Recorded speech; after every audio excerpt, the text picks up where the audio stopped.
नमस्कार, मैं हूं भावना और स्वागत है आपका द एस्पिरेंट्स क्लब के प्लेटफॉर्म पर। यहाँ हम लेकर आते हैं आपके लिए डेली न्यूज़पेपर डिस्कशंस और इसके साथ ही इनसे रिलेटेड कॉन्सेप्चुअल क्लैरिफिकेशंस और कुछ स्ट्रैटेजिक टिप्स और ट्रिक्स जो आपकी तैयारी को आसान और सरल बनाती है। तो आइए बढ़ते हैं आज के डिस्कशन की तरफ। So the first article in the newspaper for today deals with the hike in fuel prices. So the recent hike in fuel prices has created ruckus and highs in parliament. So the important update for that is petrol and diesel to cost 80 paise more than what's usual for now. And similarly, the LPG cylinder gets a hike for rupees 50.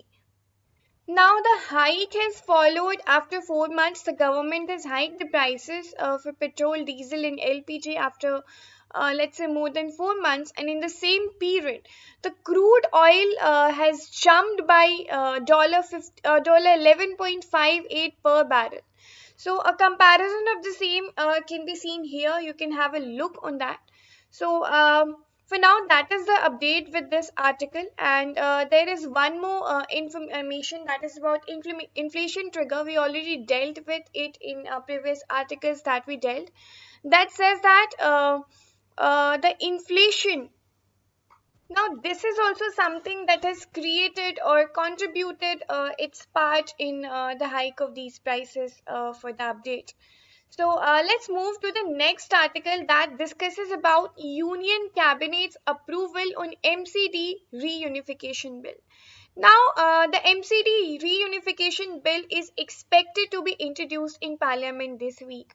So, once we do the highlight, we'll understand what are the conceptual things which are related to this reunification bill and what does it aim to do. So before that, let's understand the context or the highlight. So the Union Cabinet on Tuesday, it cleared a bill that proposes to unify the civic bodies in Delhi, the three civic bodies, that is the Delhi Municipal Corporation, Amendment Bill 2022, and it is expected to be tabled in the Parliament this week itself. Now, the amendment process unifies Municipal Corporation of Delhi by sub-assuming the South Delhi Municipal Corporation, North Delhi Municipal Corporation, and East Delhi Municipal Corporation. So these are the three civic bodies that we were talking about. So these three civic bodies are said to be unified as one civic body. And okay, so before that, the corporation was trifurcated in 2012. Let's understand that. So okay, if I talk about the trifurcation, so it was done in 2012 when the Congress government of Sheila Dikshit controlled Delhi. It was done to decentralize governance, but the North and East civic bodies came under financial strain, that was unequal division of resources between these cash-rich South MCD. So this was something which relates to 2012 trifurcation when Congress government was ruling Delhi. But now let us understand what does this Unification Act tries to do. Okay, so the Union Cabinet gave its nod to Delhi Municipal Corporation Amendment Act 2022. Now, what does this act aims to do? This is something that you can remember. First, the trifurcation in 2012, you already seen. You can keep that in your head. Now, what does this act aim to do? This act aims to merge the capital's three municipal corporations, that is South, North, and East. Now, this is 10 years after the trifurcation of the civic body that was there in 2012. And officials said that the amendment is likely to be scheduled in ongoing budget session of the parliament. So that was about this act that we just understood. अब ये जो unification हुआ है इसके पीछे government का plea क्या है उसको समझते हैं. So it has been said that the gap has widened over time, which has increased the financial difficulties of the civic bodies. Now, ये जो corporations हैं, they are not able to make timely payment of salaries and retirement benefits to the employees, which creates serious implementation in maintenance in maintaining the civic services of these corporations. So this is one of the core reason that the reunification of the municipal corporations has been planned, which is also not something which is welcomed by the ruling party of Delhi for now. And however, the Bharatiya Janata Party, which is the central ruling party, it says that the aim is for the creation of a parallel and more efficient Delhi model, which is to be built from the ground up by bureaucrats handpicked the center in time for Delhi election in 2025. So they are willing to, form a more grounded and more uh, based and parallel Delhi model by 2025. So this was about this article that we learnt. We learnt about the bill, what are the provisions, why it's needed, and what was the earlier provision, that is trifurcation in 2012. Now let's move towards the next article. So if you scroll down, I am scrolling down a bit faster. Yeah, so on page number 4, that is the state section, you have an article that talks about Tamil Nadu is yet to install critical instruments at Mullaperia Dam. Now, Kerala, who has blamed Tamil Nadu in Supreme Court for not installing critical instruments at Mulaperia Dam. This was to keep a watch on seismic data despite recommendation by the Dam Safety Assurance Rehabilitation Project 3 decades ago.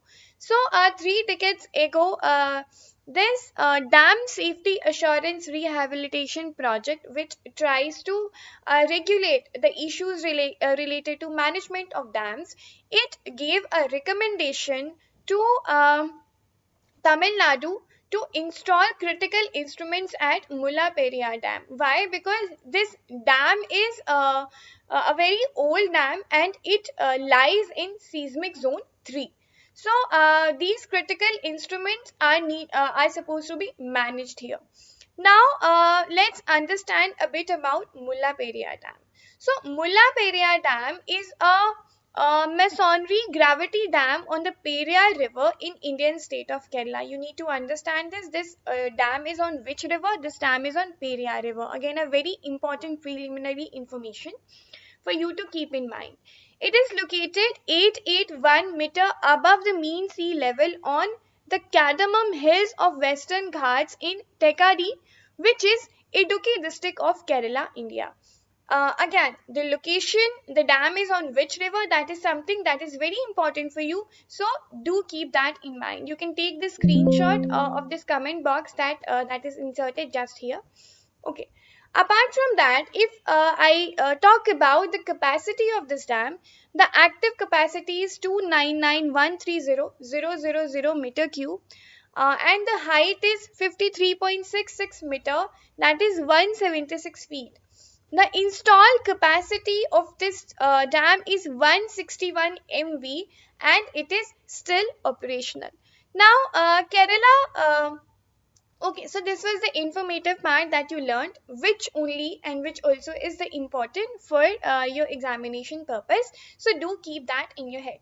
Now let's talk about the highlight. We already talked about the highlight, that what's the issue, why this dam is in the news. Now Kerala said that the accelerographs would have helped rather sufficient data based on relative response to the dam and new concrete backing of seismic events. Whatever we are talking about here, accelerographs and whatever the critical instruments that is being talked about from the perspective of installation, that would have created a new response to the dam and the concrete backing of it for seismic events, and that could have at the same time protected it for the seismic dangers and seismic events, because to understand that this dam is really old, which is 126-year-old dam, and it lies in seismic zone 3. So if we talk about the seismic zoning, so if we talk about the seismic zones, so we have the provision of 4 seismic zones, that is seismic zone 2, seismic zone 3, seismic zone 4 and seismic zone 5. Now the seismic zone 2 is classified as the low damage risk zone. जो seismic zone 3 है आपका, that is classified as moderate damage risk zone. और इसी तरह से जो zone 4 है that is considered as high damage risk zone, और जो zone 5 है that is the highest risk of damaging earthquakes. तो ये जो है ये हमने 4 सीस्मिक जोन्स को समझा. नाउ जो 3 इंफॉर्मेशन की हमने बात की है यहाँ पे, एक इस डैम की कैपेसिटी, इसका लोकेशन और ये कौन से रिवर पे है, और सीस्मिक जोन कौन से सीस्मिक जोन में ये आता है. इसके साथ ही जो सीस्मिक जोन का कॉन्सेप्ट है ये आपके एग्जाम के पर्सपेक्टिव से बहुत इंपॉर्टेंट हो जाता है, तो इसको आप याद रख सकते हैं. अब आगे बढ़ते हैं अगले आर्टिकल की तरफ. तो if you scroll down to I guess page number 8 that deals with the editorial section, we have a very important editorial to talk about here, that is a blow to equitable access to essential medicines. So in this article there are some important things that we'll be talking about, the provisions of WTO, and at the same time we will be talking about intellectual property rights here. So before that we'll go parallelly with the highlights and concepts with the editorial articles. So let's discuss this now. Okay, so the opening paragraph of this article speaks about the context of this article. That is, during October 2020, which was the wake of COVID-19 pandemic, these two countries, let's say India and South Africa, they tabled a proposal in WTO, World Trade Organization, and they seek a temporary waiver on the products from certain obligations under the Agreement on Trade-Related Aspects of Intellectual Property Rights, TRIPS. Now, the two things, WTO, what does WTO do, and what are the intellectual property rights, we will be dealing with these two things in detail, these two concepts in a detailed fashion. But before that, let's understand the timeline, solution, licensing, and the pleas of the countries and WTO in details. So if we talk about the timeline, their contention, the two countries, they contended that the application and enforcement of intellectual property rights were hindering or potentially hindering timely provisions of affordable medicine and medical products to the patients, and therefore they asked for this waiver on intellectual property rights. Now, nearly 18 months later, 164 members of WTO could not find any common ground on the waiver proposal, and even the 63 developing countries became co-sponsor of the proposals, and another 14 countries lent support from the floor. Also, at the same time, Biden administration took office, the United States backed the waiver. Now, in the same context, here we need to understand that the proposal the waiver was backed up for only the purpose of vaccines. Now, the stance of the advanced countries is hardly surprising, as they have already put the interest of pharmaceutical companies ahead the life of ordinary citizens in many countries. अब यहाँ जो ये developing countries थी, ये जो advance countries थी, 164 में से जो 63 डेवलपिंग कंट्रीज थी और 44 दूसरी कंट्रीज थी जिन्होंने इनको सपोर्ट किया, इनका जो ये स्टैंस था वेवियर के ऊपर वो थोड़ा सरप्राइजिंग रहा. वो सरप्राइजिंग क्यों रहा? क्योंकि इन कंपनीज ने हमेशा इन कंट्रीज ने हमेशा कंपनीज के इंटरेस्ट को या फार्मास्यूटिकल्स के इंटरेस्ट को लोगों के सिटीजन्स के लाइव्स के ऊपर रखा है. तो ऐसे सिचुएशन में वेवियर को सपोर्ट करना was something which came surprising. Now, what was the solution for EU? European Union in this complex situation was one of the consistent opponent of waiver proposal. Now, The waiver proposal was something which was not really welcomed by European Union, and it announced that the differences over the proposal had been resolved and there is considerable interest in details. Now the interest even became greater when it was revealed that India and South Africa, the movers of waiver proposal, are amongst the 4 countries that found a compromise outcome. अब इसी chain में देखते हैं US ने क्या किया. US became the 4th WTO member of Quad proposing the way forward. अब US के वे फॉरवर्ड करने से ये जो वेवर प्रपोजल था इसको एक स्ट्रॉन्ग बैकअप जो है और मिला. Now, at the same time, EU, while opposing the concept of waiver of application and enforcement of IPRS, proposed in a submission in June 2022 that compulsory licensing are a perfect legitimate tool that governments may wish to use in context of pandemic. अब जो European union था उन्होंने यहाँ पे ये कहा कि instead of waiver we can have a provision of compulsory licensing, जिसके तहत जो है हम जो ये वैक्सीन्स और मेडिकल लेट्स से सपोर्ट है उसको कैरी फॉरवर्ड कर सकते हैं. अब यहाँ पे लाइसेंसिंग का कॉन्सेप्ट क्या है. तो जनरली जो पेटेंट लॉज होते हैं जो हम समझेंगे पेटेंट लॉ क्या होता है when we will be talking about these intellectual property rights. But for now, let's take it as a term that generally the patent laws, including that of India's allowance for the grant of compulsory license if patent holders charge high price on the proprietary medicine in excesses of monopoly rights. Okay. So generally जब जो ये patent laws है अगर patent holders जो है वो high price charge करते हैं जो प्रॉपर्टरी मेडिसिन हैं उनके मोनोपोली राइट्स के कंसिडरेशन में, तो हम जो है वो यहाँ पे कंपलसरी लाइसेंस का ग्रांट जो है वो उनको प्रोवाइड करते हैं. और these licence can usually be granted if efforts in obtaining voluntary licence from the patent holders have paid. अब जो क्वाड का प्रपोजल था, क्वाड कंट्रीज के बारे में हमने बात की in which US and India are both the members. The quad proposal states that there in the case of a medical urgency और as in the case now जो अभी का केस है उसमें जो कंडीशन है जो कंडीशन है जिसके बारे में हमने बात की थी, जिस वेवर के हमने बारे में बात की थी उसको सपोर्ट किया जाना चाहिए. सो COVID-19 the Covid situation was considered under this medical emergency. Now this was the solution which was proposed by quad. The Quad solution at the same time also provides that the WTO members would be able to issue compulsory license even if they do not currently have the provisions to issue them under their national patent laws. Okay, so this was the whole scenario. Now, two things. Let's talk about. So first of all, we will be talking about. Okay, so we have had enough discussions on WTO, I guess, but just as a quick reminder, let's revise. So what does WTO do? WTO is the only international organization that deals with global rules of trade. And what are the main functions of WTO? The main function of WTO is to ensure that trade follows as smoothly, predictably and freely as possible. Okay. Now, let me talk a bit about intellectual property rights. तो intellectual property rights क्या होते हैं?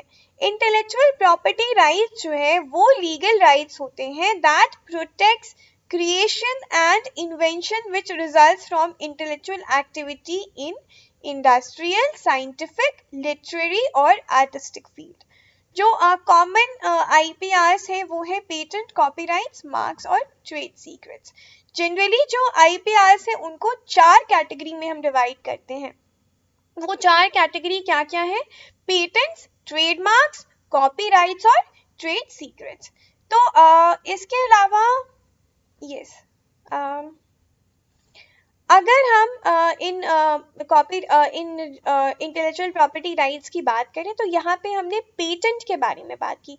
तो आइए समझते हैं patent जो है वो क्या होता है. जब हम कहते हैं कि किसी चीज़ का पेटेंट हमको मिल गया या there is something which is patented, so what does it really mean? So what is patent? अगर आप बहुत सरल शब्दों में समझें तो जो पेटेंट है that is an exclusive right जो आपको ग्रांट किया जाता है किसी भी इन्वेंशन के लिए, which can be a product और a process that provides a new way of doing something, or let's say offers a new technical solution to a problem.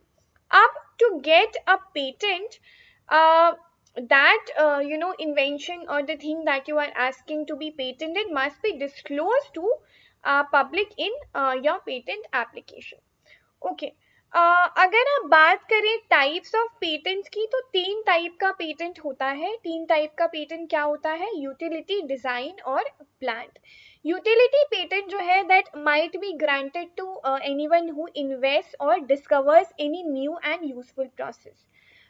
इसके साथ ही बाकी जो पेटेंट्स होते हैं वो जो डिजाइन और प्लान पेटेंट्स होते हैं that is more of a legal protection of unique visual quality of a manufactured item. Design patents जो होते हैं that may be granted if the product has a distinct configuration और distinct surface ornamentation, or let's say both, the combination of both. But the most likable or most usable patent is generally जो है वो utility patent होता है, that you use in most of the your patentation. So these are the important concepts that we dealt through this article. Now let's move towards the next article. So if you turn back to page number 10, that is text and context. तो यहाँ पे आपके पास एक बहुत important article है, important as in concept. यहाँ पे हम हाइपरसोनिक वेपन्स के कॉन्सेप्ट को एक बार जो है वो समझेंगे कि हाइपरसोनिक वेपन्स जो है वो यहाँ पे क्या होते हैं. उसके पहले हम एक बार इसका स्टोरी जो हाईलाइट है किस कॉन्टेक्स्ट में ये आर्टिकल यहाँ पे है उसको समझ लेंगे. So recently it was confirmed by the US President Joe Biden that Russia has used hypersonic missiles in its offensive invasion in Ukraine. तो अब हम समझते हैं hypersonic weapons जो है वो क्या होते हैं. Hypersonic weapons जो होते हैं generally they are maneuverable weapons that can fly at speed of at least Mach 5 times, which is 5 times the speed of sound. तो ये जो वेपन्स होते हैं इनका स्पीड साउंड के स्पीड से लगभग 5 गुना होता है. साउंड का जो स्पीड है that is Mach 1 and the speed above Mach 1 is supersonic and speed above Mach 5 is hypersonic. This is something which is very conceptual. ये जो हाइपरसोनिक और सुपरसोनिक स्पीड का कॉन्सेप्ट है ये यहाँ से आपका टेक अवे है, इसको आप याद रख सकते हैं. Now the hypersonic weapons travel with in the atmosphere and can maneuver midway, which when combined with a high speed can make their detection and interception extremely difficult. तो इनके स्पीड की वजह से जब when they fly इनका जो detection है वो बहुत मुश्किल हो जाता है, which means that the radar and air defenses cannot detect them till they are very close and have only little time to react. और इस वजह से ये रडार के टारगेट में जो है वो नहीं आते. इसके साथ ही हाइपरसोनिक मिसाइल्स जो है वो एक जियोपॉलिटिकल थ्रेट की तरह उभर कर आते हैं क्योंकि they are capable of both manoeuvring and flying faster than 5000 kilometres per hour, which would enable such missiles to penetrate more missile defenses. Okay, अब अगर बात करें कौन सी वो कंट्रीज है जो ये जो टेक्नोलॉजी है हाइपरसोनिक वेपन प्रोग्राम की टेक्नोलॉजी इनको पोजेस करती है, तो अभी according to the CRS memo Russia, China and US they possess the most advanced hypersonic weapon programs. Now there are several other countries also, which is Australia, India, France, Germany and Japan. They are also developing hypersonic weapon technology. इसके अलावा अगर हम India के context में बात करें तो India operates approximately 12 hypersonic wind tunnels and it is capable of testing speed up to Mach 13 according to CRS. Again ये जो इंफॉर्मेशन है किन कंट्रीज के पास दे आर ऑलरेडी प्रोसेसिंग, ये आपके लिए इम्पॉर्टेंट है, और कौन सी कंट्रीज जो है विच आर डेवलपिंग. और इसके अलावा जो हमने ये टेक्नोलॉजी की बात की what are hypersonic weapons, this is something that can be an important take away for you. Now if you move towards the next page, that is page number 11, you have again an interesting article that talks about intersection of digitalization and energy transition, and it heads as recycling heat of data centers. Now, again, the concepts. What is a data center? So basically, a data center is a physical facility that an organization is using to store their critical application data and process data, and its dissemination them for the users. Now, the data centers are designed based on a network of computing and storage resources that enables the delivery of shared application and data. What are the key components of a data center? The key components of a data center are routers, switches, firewalls, and storage system server. And apart from that, the application delivery controller. Again, a very basic, informative framework through this article. Uh, the next head is how much heat do data centers generate. The temperature recorded in the hot aisles of a data center is between 80 and 115 degrees Fahrenheit.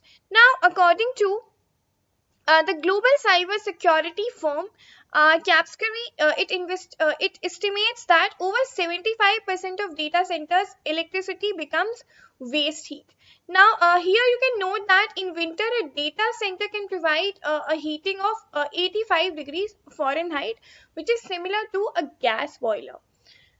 Okay, now again the important point from the perspective of environment, that what is the scale of their carbon footprint. Now, on a global level, data center consumes about 200 terawatt hour of electricity, which is more than 1% of world's total electricity.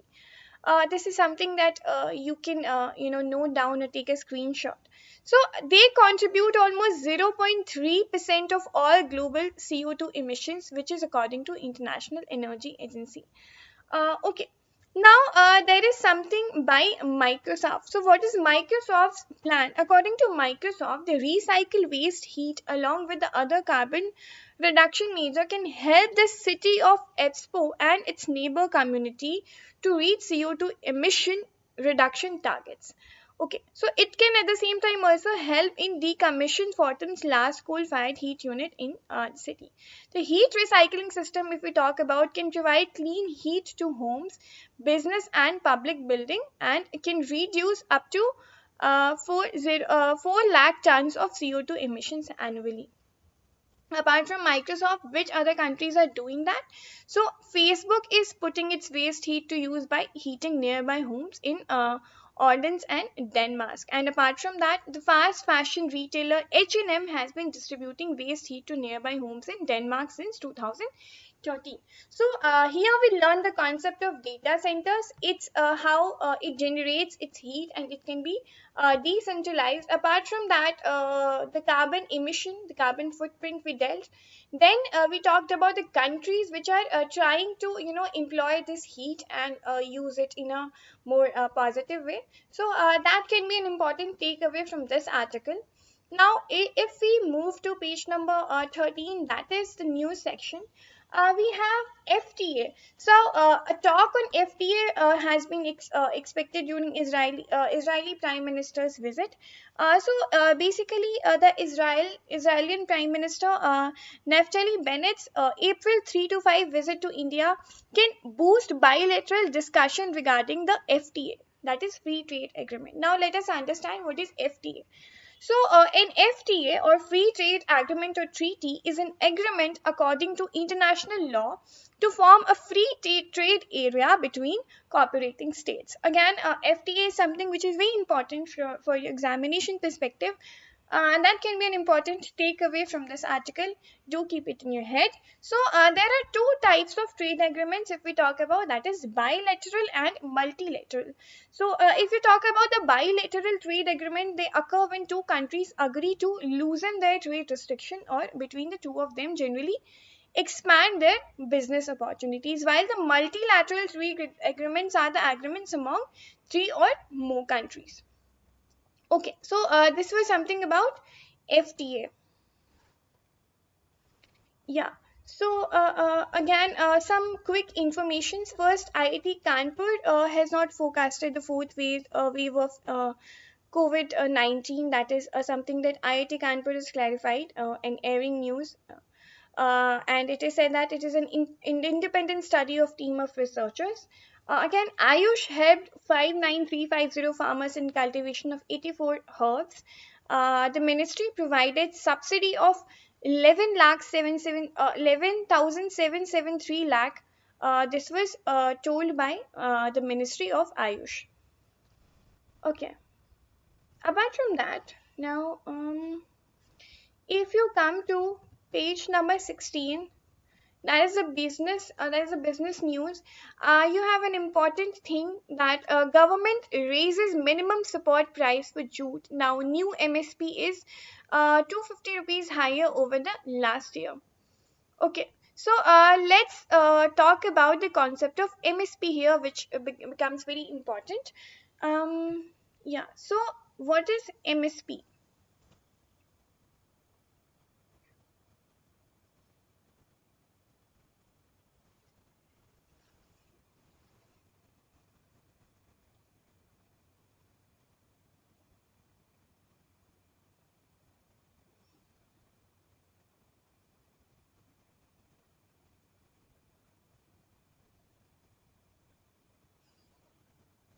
So, MSP or minimum support price is a form of market intervention by the government of India to ensure agricultural producer against any sharp fall in farm prices. Talking more about MSP, so when and how MSP was introduced in India, the concept first began in 1966 with the Green Revolution, and however, it is not legally mandated to do so. The government is currently announcing MSP over 25 major agricultural commodities each year, including 14 crops of the Kharif season and 7 crops of the Rabi season. Again, something which is very important. And now, what are some of the crops? Let's see. Apart from sugarcane, which for which free FRP is declared under the Department of Food and Public Distribution, 22 crops are covered under MSP. They are paddy, jowar, bajra, maize, ragi, arhar, moong, urad, soybean, groundnut, sunflower, sesame, negar seed, cotton, wheat, barley, gram, and masoor. This is something that you can have for your informative part. So this was it about this article. Moving forward, yeah. Moving forward again in the sports section, we have nothing significant today. So, yeah, that is it for today. Let's meet tomorrow again for the discussion. And if you like our video, do like, share, and subscribe to our channel. Also, do press the bell icon so that you can have the updates that we are bringing for you. Thank you and have a nice day.